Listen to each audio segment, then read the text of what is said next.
Hey guys, Jen here in the Northview Model Shop, and guess what? We have another model finished. All right, this is, as you guys see here, the 1/35th scale German Bruckenleger. Apparently, it's bridge layer Panzer 4B. We had a really great time building this. We had pretty good video response on it. We did a lot of experimenting and painting, and it just was a great time. Now, what made it really special for us was we won this kit, as you guys probably remember, at the Bible Hill Model Show 1 year ago, and we just recently took this tank to that show and competed with it. It wasn't look like we were going to make it just under about a week and a half ago. It was still in somewhat assembled but not 100% finished state, and we put the drive on. Every night we worked on it hard, and the results, as you guys have seen in the video, were spot on. We had a great time there. So guys, we're going to switch views here to a more up-close view of the tank, and we'll have some slideshow at the end of some stills. Guys, comment, rate, and subscribe below for us, and we had a great time. We're going to put another armored one through here this winter. All right, guys, stay tuned.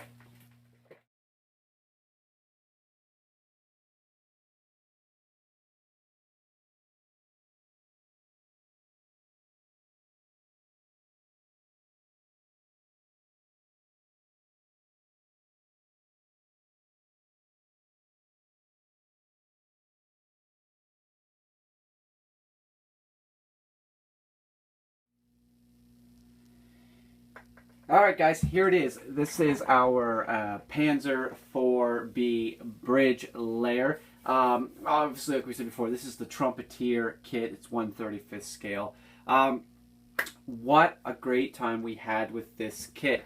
For the most part, it took quite a while to build up, but once we kind of got her into the groove there and finally decided to put the drive on, we were able to complete it, and it turned out, I thought, really well. As you see, we went for a heavy weathered, and I would say, I guess you call it weathering, but we don't. It was more of the story I kind of had going here was this thing had been crossing many paths. The bridge had been laid out many times and brought back in, and because of that, lots of dust, dirt, dried up mud, lots of traveling, and I think we kind of nailed it. We had a lot of fun weathering. We obviously shot with our Haayer Steenback Evolution 2-in-1, and we gave it for the first time a shot. This Viejo Model Air. Now this is mud brown. We used quite a lot. We also used earth brown a fair amount. And then we got into playing with some rusting colors. They're light rust and they're orange rust, which the bottle doesn't, it just looks like orange, but man, we laid that into the exhaust area and it really hammered that out really nice.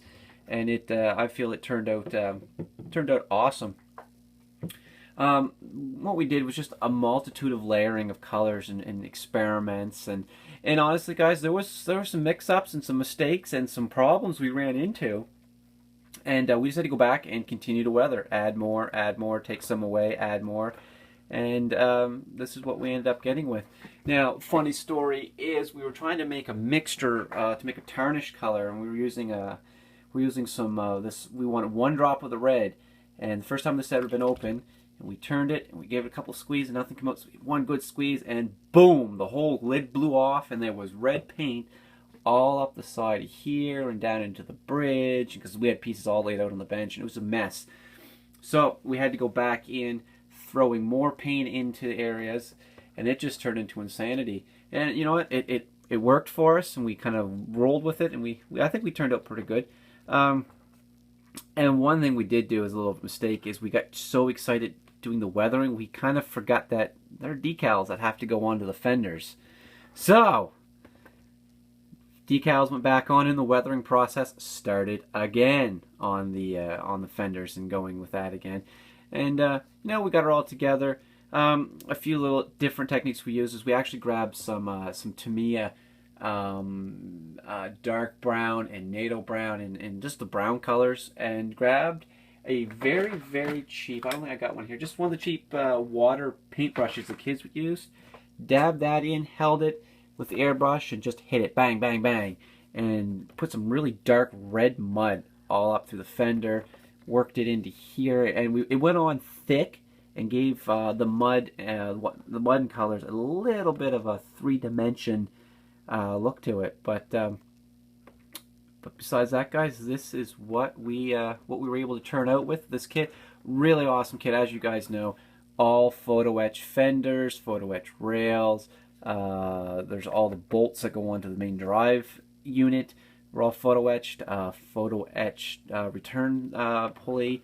Where else is there? There's a bunch of photo etch parts. You don't see too many of them up underneath it here. There's some photo etch as well. But yeah, the whole fenders were a really great battle. And the fenders are all just framework, and you have to lay on the individual decking, and then on top of the decking there are different plates that go there for different armor plates. So a fair amount into it, and listen, we had a blast.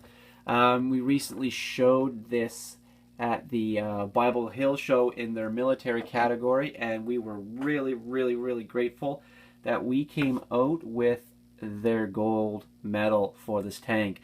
And guys, we were super surprised to win that. This show was very difficult to place in, and this category is traditionally extremely hard to compete with. A lot of their best in show winners usually come from a military category, and we were able to place first place, which was meant a lot to us. And yeah, a lot of people need to be thanked, and we've made our rounds and thanked them. One in particular would be Gilbert over at the Styrene Syndicate, Red Dragon Model Works. We were in the 11th hour, and we had to clear, and the model store was out of Tamiya dull coat and or flat clear. But I had some in their the little 10-ounce bottles, and I wasn't sure if you could mix it and what the mix ratio was supposed to be. And Gilbert happened to be on the old Facebook Messenger, and we ran back and forth for a few little tips and tricks, and pulled it out in the 11th hour. We got a clear on it and flattened everything out. So Gil, thanks a million, brother. We'll share this one with you. Some others there, our friend Dave helping us with the metal work, Andy's hobby headquarters. Just watching his videos gave us a great bunch of techniques and tricks that we gave out, and to all the subscribers and all our fans out there that had undying support. Really means a lot for that. So, all right, guys, there it is. Thanks for tuning in. Adios.